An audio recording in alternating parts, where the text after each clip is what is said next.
week, we celebrate 60 years of the pursuit of space that was launched by President Kennedy's famous speech. On September 12, 1962, President Kennedy delivered his speech before a crowd of almost 40,000 people at Rice University Rice Stadium. This iconic speech galvanized the nation, and before the decade was out, his call to action resulted in Commander Neil Armstrong and pilot Buzz Aldrin taking their steps on the moon. This speech was spoken years before many of us were born. Yet, we are still moved when we hear the words. Personally, I get goosebumps and my heart speeds up just to even think about the words. When I am attempting something difficult, I think about these words. We choose to go to the moon, not because they're easy, but because they are hard. It inspires me to do hard things. It gives me the confidence to take that step forward. Today, I am celebrating his powerful speech. Much of it is as relevant today as it was back then. While I am no Kennedy, I will attempt to share his iconic call to space that we may remember how far we have come and how far we have yet to go. Here is the famous speech that echoed through the decades to inspire us to reach for space. From President Kennedy's transcript. We meet at a college noted for knowledge, in a city noted for progress, in a state noted for strength, and we stand in need of all three, for we meet in an hour of change and challenge, in a decade of hope and fear, in an age of both knowledge and ignorance. The greater our knowledge increases, the greater our ignorance unfolds. Despite the striking fact that most of the scientists that the world has ever known are alive and working today, despite the fact that the nation's own scientific manpower is doubling every 12 years in a rate of growth that's more than 3 times that of our population as a whole. Despite that, the vast stretches of the unknown and the unanswered and the unfinished still far outstrip our collective comprehension. No man can fully grasp how far and how fast we have come, but condense, if you will, the 50,000 years of man's recorded history in a time span of but a half a century. Stated in these terms, we know very little of the first 40 years, except at the end of them, advanced man had learned to use the skins of animals to cover them. Then about 10 years ago, under this standard, man emerged from his caves to construct other kinds of shelter. Only 5 years ago, man learned to write and to use a cart with wheels. Christianity began less than 2 years ago. The printing press came this year, and then less than 2 months ago, during the whole 50-year span of the human history, the steam engine provided a new source of power. Newton explored the meaning of gravity. Last month, electric lights and telephones and automobiles and airplanes became available. Only last week did we develop penicillin and television and nuclear power. And now, if America's new spacecraft succeeds in reaching Venus, we will have literally reached the stars before midnight tonight. This is a breathtaking pace, and such a pace cannot help but create new ills as it dispels old. New ignorance, new problems, new dangers. Surely, the opening vistas of space promise high costs and hardships, as well as high reward. It is not surprising that some of us would stay where we are a little longer to rest, to wait. But this city of Houston, this state of Texas, this country of the United States, was not built by those who waited and rested and wished to look behind them. This country was conquered by those who move forward, and so will space. William Bradford, speaking in 1630 of the founding of Plymouth Bay Colony, said that all great and honorable actions are accompanied with great difficulties. and both must be enterprised and overcome with answerable courage. If this capsule history of our progress teaches us anything, it is that man, in his quest for knowledge and progress, is determined and cannot be deterred. The exploration of space will go ahead, whether we join it or not, and it is one of the greatest adventures of all time, and no nation which expects to be leaders of other nations can expect to stay behind in the race for space. Those who came before us made certain that this country rode the first waves of the industrial revolutions, the first waves of modern invention, and the first wave of nuclear power. And this generation does not intend to founder in the backwash of the coming age of space. We mean to be a part of it. We mean to lead it. For the eyes of the world now look into space, to the moon, and to the planets beyond. We have vowed that we shall not see it governed by a hostile flag of conquest, but by a banner of freedom and peace. We have vowed that we shall not see space filled with weapons of mass destruction, but with instruments of knowledge and understanding. Yet the vows of this nation can only be fulfilled if we in this nation are first, and therefore we intend to be first. In short, our leadership in science and in industry, our hopes for peace and security, our obligations to ourselves as well as others, all require us to make this effort, to solve them for the good of all men, and to become the world's leading spacefaring nation. We set sail on this new sea because there is a new knowledge to be gained and new rights to be won, and they must be won and used for the progress of all people. For space science, like nuclear science and all technology, has no conscience of its own. Whether it will be a force of good or ill depends on man, and only if the United States occupies a position of preeminence can we help decide whether this new ocean will be a sea of peace or a new terrifying theater of war. I do not say that we should or will go unprotected against the hostile misuse of space, any more than we can go unprotected against the hostile use of land or sea. But I do say that space can be explored and mastered without feeding the fires of war, without repeating the mistakes that man has made in extending his writ around this globe of ours. There is no strife, no prejudice, no national conflict in outer space as yet. Its hazards are hostile to us all.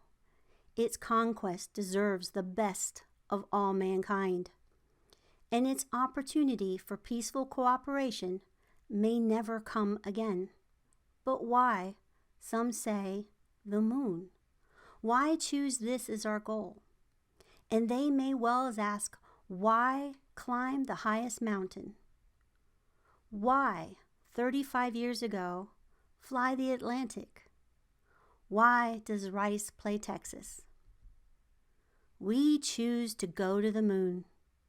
We choose to go to the moon in this decade and do the other things, not because they're easy, but because they're hard. Because the goal will serve to organize and measure the best of our energies and skills.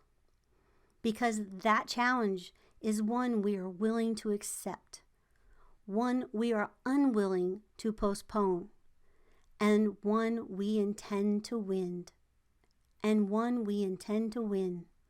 and the others too. It is for these reasons that I regard the decision last year to shift our efforts in space from low to high gear as among the most important decisions will be made during my incumbency in the office of the presidency.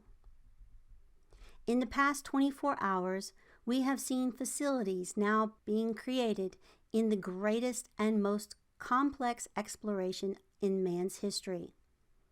We have felt the ground shake and the air shattered by the testing of the Saturn C-1 booster rocket. Many times as powerful as the Atlas, which launched John Glenn, generating power equivalent to 10,000 automobiles with their accelerators on the floor.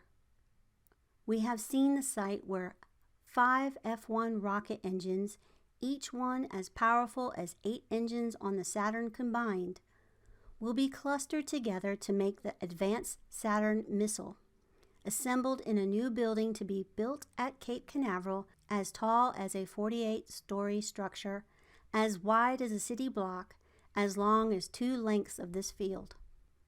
Within these last 19 months, at least 45 satellites have circled the Earth. Some 40 of them were made by the United States of America, and they were far more sophisticated and supplied far more knowledge to the people of this world than those of the Soviet Union. The Mariner spacecraft, now on its way to Venus, is the most intricate instrument in the history of space science. The accuracy of that shot is comparable to firing a missile from Cape Canaveral and dropping it in this stadium between the 40-yard lines. Transit satellites are helping our ships at sea to steer a safer course. Tyro satellites have given us unprecedented warnings of hurricanes and storms, and will do the same for forest fires and icebergs. We have had our failures, but so have others, even if they do not admit them, and they may be less public. To be sure, we are behind, and will be behind for some time in manned flight. But we do not intend to stay behind, and in this decade we shall make up and move ahead.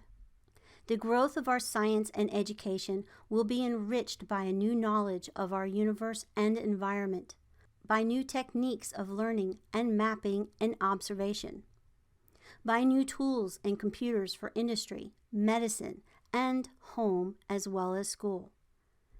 Technical institutions, such as Rice, will reap the harvest of these gains. And finally, the space effort itself, while still in its infancy, has already created a great number of new companies and tens of thousands of new jobs. Space and related industries are generating new demands in investment and skilled personnel, and this city and this state and this region will share greatly in its growth. What was once the furthest outpost on the old frontier of the West will be the furthest outpost on the new frontier of science and space. Houston, your city of Houston, with its manned spacecraft center, will become the heart of a large scientific and engineering community. During the next 5 years, the National Aeronautics and Space Administration expects to double the number of scientists and engineers in this area, to increase its outlays for salaries and expenses to $60 million a year, to invest some $200 million in plant and laboratory facilities, and to direct and contract for new space efforts over $1 billion from the center of this city. To be sure, all this costs us all a good deal of money. This year's space budget is 3 times what it was in January of 1961, and it is greater than the space budget of the previous 8 years combined. That budget now stands at $5,400 million a year, a staggering sum, though somewhat less than we pay for cigarettes and cigars every year. Space expenditures will soon rise with some more, from 40 cents per person per week to more than 50 cents a week for every man, woman, and child in the United States. For we have given this program a high national priority, even though I realize this is in some measure an act of faith and vision, for we do not know what benefits await us. But if I were to say, my fellow citizens, that we shall send to the moon, 240,000 miles away from the control center in Houston, a giant rocket more than 300 feet tall, the length of this football field, made from new metal alloys, some of which have not been invented, capable of standing heat and stresses several times more than have ever been experienced, fitted together with a precision better than the finest watch, carrying all the equipment needed for propulsion, guidance, control, communications, food, and survival on this untried mission to an unknown celestial body, and then return it safely to Earth, re-entering the atmosphere at speeds of over 25,000 miles per hour, causing heat about half of that of the temperature of the sun, almost as hot as it is here today. And to do all of this, and do it right, and do it first before the decade is out, then we must be bold. I am the one doing all the work, so we have to stay cool for just a minute longer. That was a joke, he said. However, I think we are going to do it. I think that we must pay what needs to be paid. I don't think we ought to waste any money, but I think we ought to do the job. And this will be done in the decade of the 60s. It may be done while some of you are still here at school and at college and university.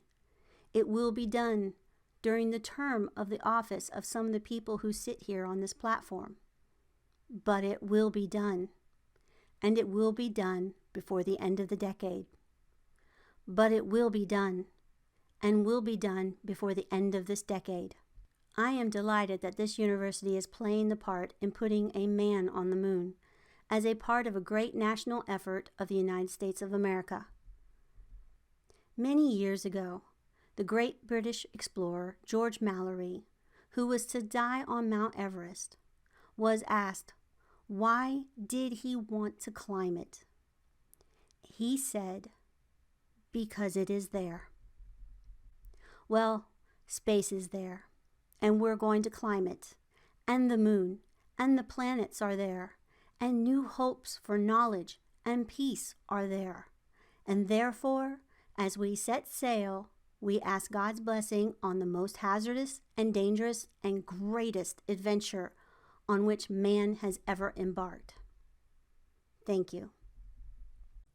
What is amazing to me is how relevant this speech is today. The only reveal that it was spoken 60 years ago were some of the reference to numbers and Rice University. As we celebrate the anniversary of this speech, we find ourselves preparing to return to the moon with the Artemis program. The next launch date that is proposed for the SLS rocket to blast off is September 23rd. If that doesn't work, the following date is September 27th.